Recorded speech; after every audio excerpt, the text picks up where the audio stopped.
Hello friends, I am Murali from Cimage college and cloud computing के आज के सेशन में हम बात करेंगे क्लाउड कंप्यूटिंग से रिलेटेड डिसएडवांटेजेस के बारे में। ऐसे तो जब तक आप क्लाउड कंप्यूटिंग सर्विस को यूज न कर लें तब तक मन में ढेर सारे नेगेटिव बातें आती हैं, सही है नहीं है एक्सेट्रा एक्सेट्रा।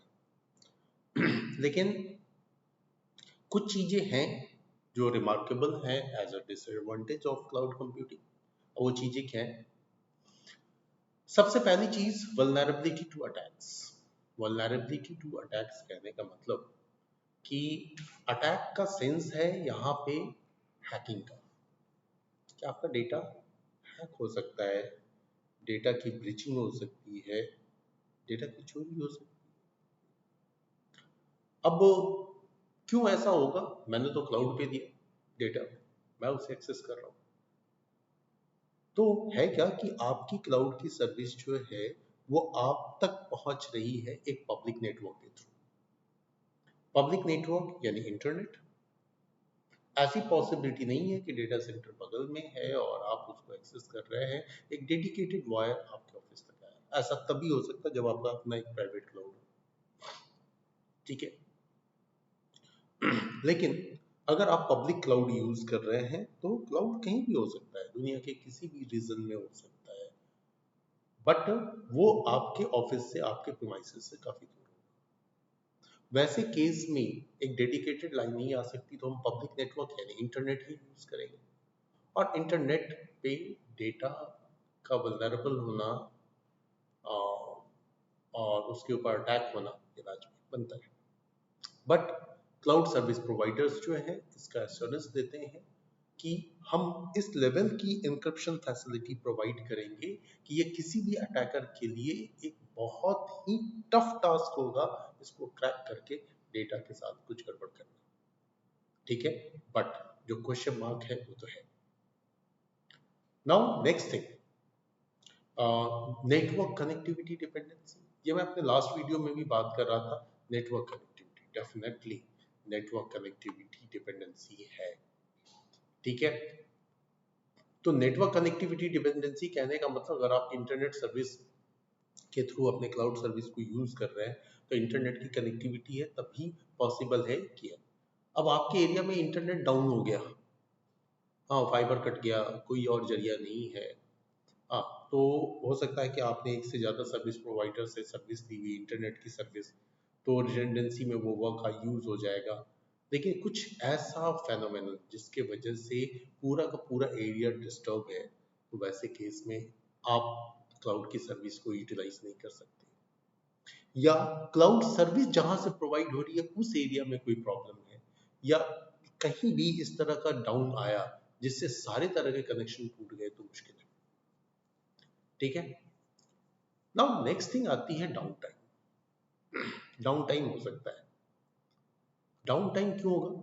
यहाँ तो 24/7 सर्विस देने की बात करता है क्लाउड, जीरो फॉल्ट टॉलरेंस की बात होती है, तो डाउन टाइम हो सकता है। देखिए, मैं एक सिंपल सी बात बताता हूँ कि हम लोग बैंकिंग सर्विस को यूज करते हैं वो डिफरेंट डिफरेंट यूपीआई के हेल्प से पेमेंट करने के लिए, फंड ट्रांसफर करने के लिए। लेकिन कई बार आप एक इशू फेस करते होंगे कि भाई बैंक सर्वर डाउन है, या फिर आप फोन पे, गूगल पे, जो भी पे यूज करते हो, उस पेमेंट का सर्वर ही डाउन जा रहा है, डेटा फेच नहीं हो पा रही है। तो कई बार आपको मार्केट में ऐसी प्रॉब्लम फेस करने को मिलती है, यार आई हैव टू पे एंड अभी एरर आ रहा है, इसलिए कुछ कैश तो लेके हम चलते हैं, है ना। खैर, but most of the time ऐसा नहीं होता। ऐसा डाउन टाइम आ सकता है क्लाउड सर्विस के भी केस में। हो सकता है कि क्लाउड में कुछ मेंटेनेंस का वर्क हो, तो नो डाउट आपको एक मेल आ जाएगी कि इस टाइम से इस टाइम तक सर्वर डिस्टर्ब होगा। ऐसे आपने बहुत सारे सर्विसेज देखे होंगे कि अभी आपका सर्वर डिस्टर्ब रहेगा, ये बैंक वाले भी आजकल मैसेज करते हैं, तो इस ड्यूरेशन में आप कोई भी पेमेंट नहीं कर सकते, फंड ट्रांसफर नहीं कर सकते, एक्सेट्रा एक्सेट्रा, जो ऑनलाइन बैंकिंग का कॉन्सेप्ट है। तो ऐसा ही सेम चीज आप सोच ले क्लाउड के बारे में। कुछ रीजन है जिसकी वजह से आपको सर्विस नहीं मिल रही, वो मेंटेनेंस का रीजन हो सकता है, लॉस ऑफ पावर का रीजन हो सकता है। वैसे क्लाउड सर्विस प्रोवाइडर इस बात का एश्योरेंस देते हैं कि अगर पावर सप्लाई बिल्कुल भी बंद हो गई तो हमारे पास अपना ऐसा सेटअप है जिसके थ्रू हम इतने लॉन्ग टाइम तक अपने क्लाउड सर्विस को कंटिन्यू रख सकते हैं। ठीक है, फाइन। तो नेटवर्क डाउन टाइम का प्रॉब्लम आ सकता है फिर भी। अब चलो यहां तक भी मान लें कि सर्विस प्रोवाइडर ने सारी चीजें कर ली, वल्नरेबल नहीं है। मैं एक जस्ट पॉइंट रख रहा हूँ, सेकंड टाइम बोल रहा हूँ मैं आपको।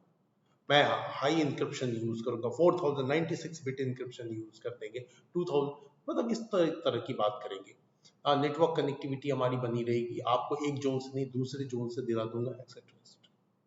डाउन टाइम नहीं होगा। अगर डाउन टाइम हमारा एक रीजन का डेटा सेंटर डाउन टाइम जा रहा है तो उससे पहले ही हम डेटा को माइग्रेट कर देंगे। ये चलो मान लिया, आपकी तीनों बातें मान ली मैंने कि ये हो सकता है कि डिसएडवांटेज ना हो, ये वाली जितनी भी बातें हैं वो इसमें ना आए। बट वेंडर लॉकिंग ये एक मेजर इशू है। वेंडर लॉकिंग कहने का क्या मतलब है? वेंडर लॉकिंग कहने का मतलब है कि मान लीजिए हम किसी का भी, मैं XYZ कंपनी की बात नहीं करूंगा, मैंने एक्स कंपनी से सर्विसेज लिया, cloud service, x company profit चल रही थी, लेकिन मुझे लगा कि नेक्स्ट जो क्लाउड सर्विस प्रोवाइडर है वो उससे कुछ लो कॉस्ट पे दे रहा है या उसके पास में और भी एडवांस फैसिलिटीज है, तो हम क्यों ना स्विच कर जाए, उसमें अपने सर्विसेज उधर मूव करा दें।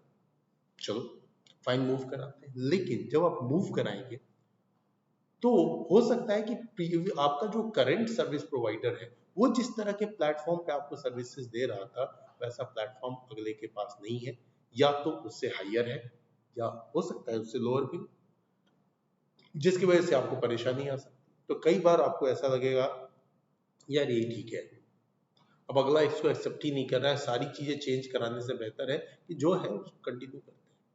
तो ये थोड़ा सा वेंडर लॉकिंग सिचुएशन क्रिएट हो जाता है, हमें स्टक करना पड़ता है एक वेंडर के साथ। ठीक है, नाउ नेक्स्ट थिंग आती है लिमिटेड कंट्रोल।